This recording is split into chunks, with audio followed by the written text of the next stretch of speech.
Hello guys, coffee muna tayo.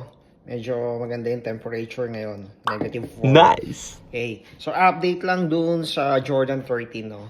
Na in-acquire natin. Na-mention ko nga, $25 lang. Andito na siya. Wala siyang box guys. So naka-bag lang siya. Benefit siya sa atin ng tropa natin, si Idol. Sherwin Gutierrez. Ito na po siya. Update ko lang kayo doon sa status no, ng appearance ng Jordan 30 natin, and check din natin yung authenticity nito, kung original ba siya o hindi. And then what's the reason why bakit siya $25 lang. Okay? So bigyan ko kayo ng updates mamaya.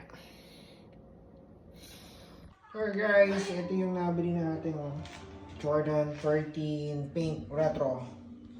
Ayan guys, fresh from Edmonton. Pinadala sa akin ni Ate Fami. It says only worth $25. So eto, hindi ko pa nalilinis to. Then subukan natin sa restore.